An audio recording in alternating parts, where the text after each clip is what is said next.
Bom dia, bom dia, bom dia, boa tarde, boa noite. Como é que você tá? Tudo bem com você? Passou bem? Hoje, dia 18 de julho de 2025, sexta-feira.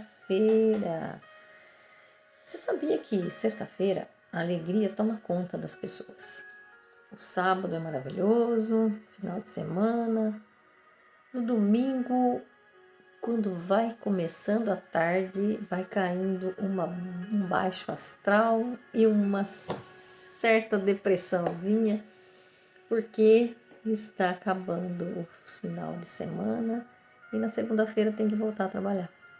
Se você começar a alimentar o seu pensamento e o seu coração, que todo dia é segunda-feira, você não vai ter mais essa crise, sabia? Então, não importa se é sexta, se é segunda, se é quarta, todo dia é segunda-feira. Alimenta seu cérebro com esse pensamento que você não vai sofrer mais nos finais de semana. Mas vamos lá então hoje. Isso é só para dar uma animadinha, mas é bem real isso, viu? Você sofre menos, né? Aquela coisa que vai dando, aquela angústia que vai dando de ter que voltar a trabalhar. Isso nós temos é que agradecer a Deus, né? Agradecer a Deus. Então coloque na sua cabeça aí, todo dia é segunda-feira, e todo dia eu tenho que agradecer a Deus porque eu estou vivo. Tenho que agradecer a Deus porque eu tenho trabalho, tenho que agradecer a Deus porque eu tenho uma casa, que eu tenho um lar. Então agradeça a Deus. Agradeça a Deus por esse dia de hoje que Ele nos deu a vida, que Ele nos abençoou, né? Com essa respiração, né? Com esse poder sentir, com esse poder ouvir. Maravilhoso Deus que nos fez seus filhos amados, para sermos cada vez mais agraciados por Ele. Então nós vamos aprender a buscar cada vez mais a sua palavra para que nós possamos cada vez mais estar próximo desse Deus maravilhoso e junto com Ele reinarmos um dia, né? Na eternidade. Então vamos continuando. Então nós estamos no versículo 27, no capítulo 27, no versículo 8 hoje, né? Como a ave a vagar longe do caminho do ninho, assim é o homem longe do lar. E esse lar aqui tem vários significados, né? Então vamos ver. A ave fora do ninho, o que ela se torna? Ela se torna vulnerável, né? Então significa vulnerabilidade, principalmente se ela for um filhote, né? Sem proteção.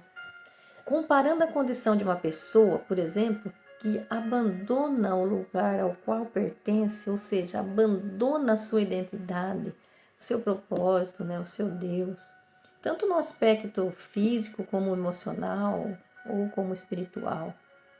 Veja, né? Então, assim como a ave, ela fica exposta, sem proteção, correndo o risco de ser atacada, né? O ninho também representa o lar, a segurança, o propósito. O homem que anda vagueando longe do seu lugar, né, longe do seu lar, é o homem que abandona, né, ele está fora do seu lugar na vida. Ele abandona suas responsabilidades, sua missão, sua vocação, a sua identidade. Então, esse é o homem que vive vagueando, né, longe daquilo que Deus te chamou, longe daquilo que Deus nos chamou, longe do nosso propósito, longe de Deus. Então, aqui pode simbolizar também uma fuga dos nossos compromissos, da responsabilidade, né? A fuga para prazeres do mundo, né? Busca de satisfação em lugares errados. Quando a gente se afasta de Deus e de seus caminhos, nos tornamos vulneráveis, né? Desorientados. Então, você é um filho, você é vencedor, você venceu na corrida da vida. Eu vou dizer células para a gente não falar aquele nome, né? Vai que eles não gostam que a gente fale esses nomes, né? Mas no milhões de células, você, na corrida da vida, você foi o vencedor.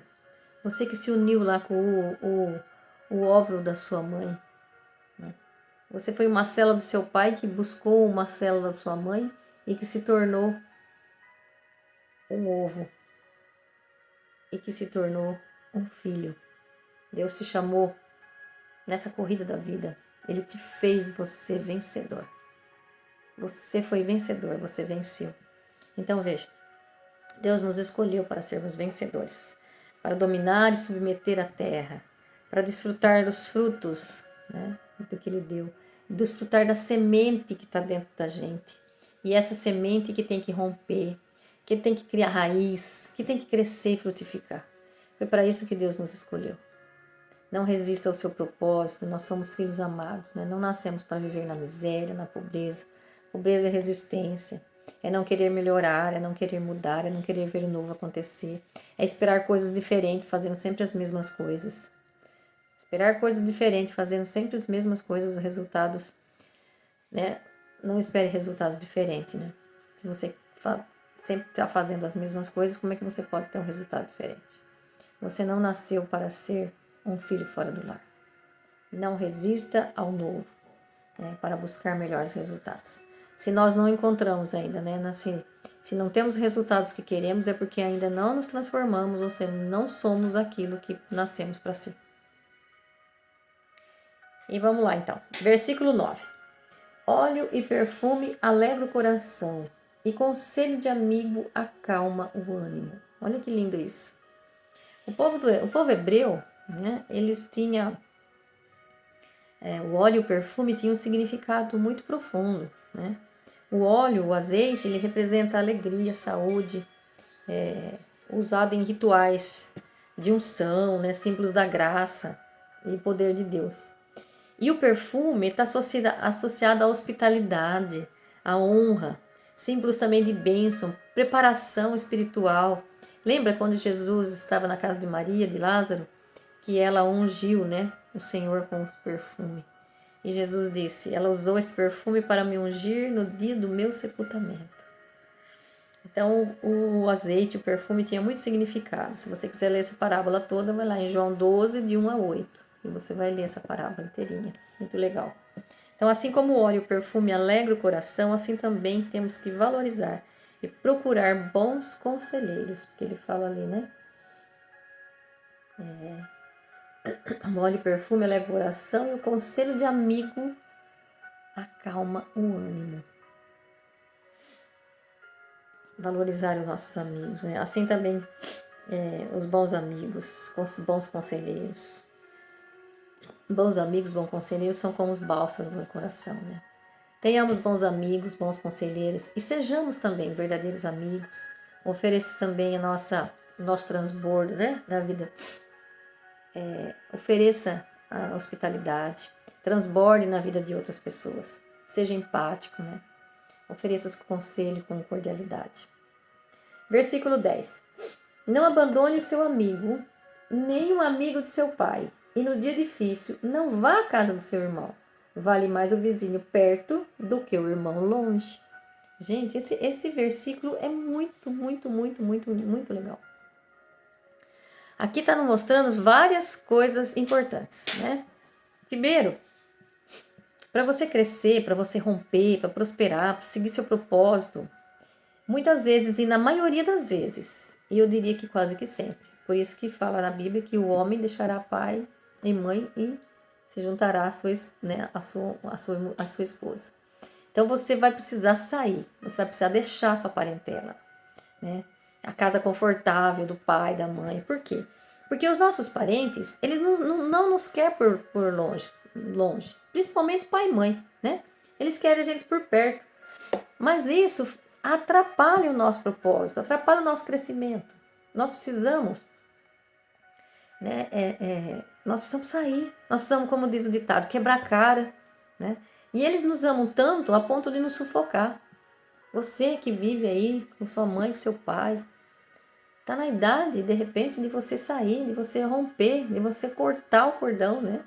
Para que você possa ter uma vida no Senhor, para que você possa ir crescendo, para descobrir o seu propósito, fazer aquilo, né? Porque as pessoas próximas, nossos parentes, muitas vezes eles nos sufocam, sem querer nos sufocar. Porque é muito amor, é muito carinho, mas isso não faz a gente crescer, não, né? Então veja, quando Deus nos dá uma missão para Abraão, quando Deus deu uma missão para Abraão, ele disse, sai da sua casa, da sua parentela, e vai para o lugar aonde eu vou te mostrar. E o teimoso ainda levou quem? Levou Ló. E se você ler a Bíblia lá, em Gênesis, você vai perceber que Ló atrasou o propósito de Abraão.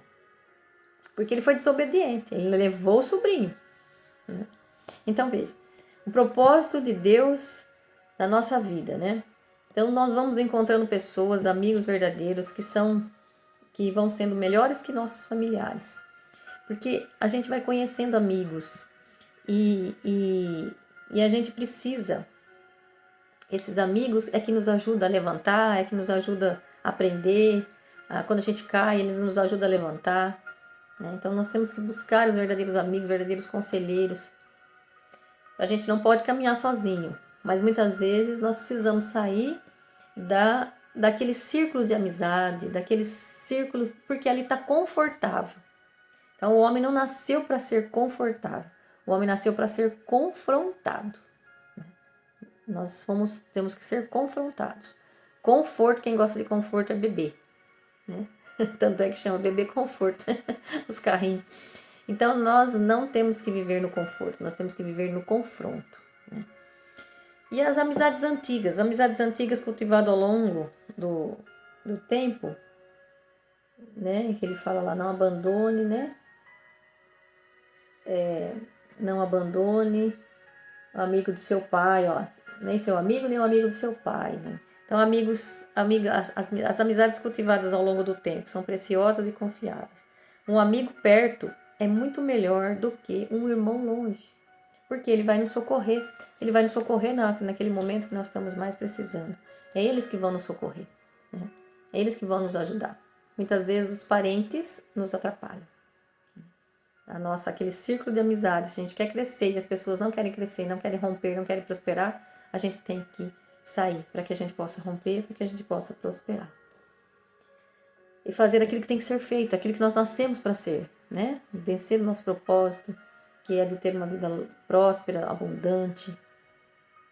Muitas vezes a gente fica empacado, querendo fazer que aconteça o diferente, fazendo sempre as mesmas coisas. Tem que fazer coisas diferentes para ter né, ter resultados diferentes.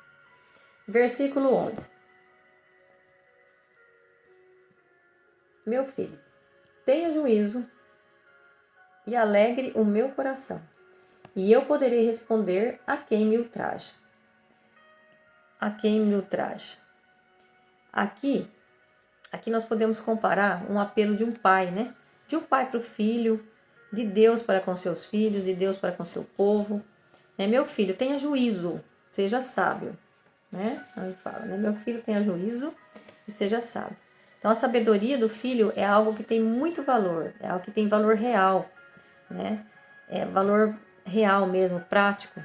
É um valor emocional para o pai, né? É um valor real, emocional para o pai, porque alegra o coração do pai, a emoção do pai, ou seja, traz alegria, traz contentamento ao coração do pai. Então, as atitudes podem trazer honra ou vergonha àqueles que nos amam. No exemplo aqui, o pai, né? Então, nosso pai que nos criou, nosso pai biológico e nosso pai do céu que nos fez seus filhos, né? Aqui nós viemos emprestado nesse mundo, né? Deus nos escolheu e, assim como Jesus teve Maria que deu a luz para que ele pudesse vir, nossos pais também. Nós somos seres espirituais, vivendo uma experiência terrena. Olha que lindo. Nós somos filhos espirituais, vivendo uma experiência terrena. Então, nós temos que... Essa experiência terrena tem que ser a experiência como Jesus viveu. Né? Viver como Jesus viveu, para que a gente possa, sim, estar respondendo a quem? Aquele que nos ultraja, aquele que nos afronta. Então, nós temos que ser... Nós nascemos para ser... não afrontado, né? Nós não nascemos para afrontar ninguém, nós nascemos para cumprir o nosso propósito, né? Sair do nosso conforto. E aí ele fala, eu poderei responder a quem me ultraja, ou seja, a quem me afronta. Então, a conduta sábia do filho serve como defesa e honra para o pai, né? Que aí o pai, é como Jesus dizia, né? Que a gente... Como é que Jesus vai nos apresentar perante o Pai, assim como nós tivermos vivido a nossa vida, né? Com sabedoria, né? Então, o Pai terá uma resposta firme e digna diante daqueles que nos criticam ou que nos zomba, né? Aquele que zomba e critica dos seus filhos. Ser um filho temente a Deus. O que é ser temente a Deus? É buscar sabedoria, é ser obediente. Temer a Deus é o extremo respeito, é ser humilde, é ser obediente, né? É fazer aquilo que Deus nos pede para fazer. Esses são os filhos que o Pai procura, né? Para nos libertar da mão do inimigo que vive a nos afrontar. Deus sempre estará do nosso lado quando buscarmos ser mais sábios, tementes a Ele, sendo humilde, obediente, sabendo respeitá-lo, né? Deus não gosta de soberbos, mas de um coração humilde, ensinável e generoso. O coração generoso prosperará, não é assim? E no versículo 12 agora. O esperto vê o perigo e se esconde. O ingênuo avança e se sai mal. Olha só. O esperto aqui é o prudente. Não seja tolo, seja uma pessoa esperta, seja prudente. Tenha prudência. Prudência e sabedoria são irmãs, vivem na mesma casa. A prudência e a sabedoria. Para mim ter sabedoria, eu preciso ser prudente. Jesus dizia que nós temos que ser prudentes como a serpente e humildes e simples como as pombas, né? Então é uma pessoa o quê? Uma pessoa sábia, uma pessoa que está sempre atenta. É uma pessoa que vê o perigo e enxerga o perigo com antecedência e percebe as consequências de certas decisões e sabe discernir, né? A prudência nos ajuda a discernir, ajuda a ter discernimento. Se esconde, quer dizer, se protege, toma precauções. Um exemplo típico disso é quando você percebe que há certas conversas, em certas rodinhas, ou no trabalho, ou em casa, ou mesmo, né, nas amizades, em algum lugar, você percebe que aquela conversa está indo para o lado das fofocas, aí você vai o quê? Você vai se retirando, né? Porque senão você vai acabar caindo na tentação de fazer o mesmo, né? E o ingênuo aqui são os tolos, os imprudentes, né? Os despreocupados. Ele avança, ou seja, ignora os sinais, segue em frente. Se você avançar um sinal fechado, você pode acontecer o quê? Acontece um atropelamento, com certeza, né? Se do outro lado tiver vindo um outro veículo, quando você avança um sinal. Então aqui com o avanço, ele ignora os sinais, né? Ele segue em frente e consequentemente vai se sair mal, né? Ou seja, colhem as consequências das suas semeaduras. Tudo é semeadura e colheita. Então, esse versículo nos mostra que o prudente confia nos sinais, nos conselhos, na experiência. O que é experiência? Eu tenho que viver as experiências, porque nas experiências que eu vou crescer. Eu nunca perco. Ou eu aprendo, ou eu ganho. Percebe? Mas são nas experiências. Então,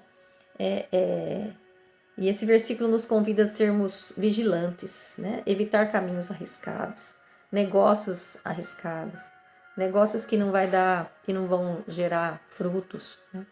Tudo que venha nos abalar, quer seja fisicamente, espiritualmente e emocionalmente. Precisamos lidar principalmente com as nossas emoções. Para qualquer coisa que nós formos fazer na vida, precisamos dominar as nossas emoções. As emoções vêm da alma. E uma alma que está conectada com o Espírito de Deus, ela vai saber lidar com as emoções.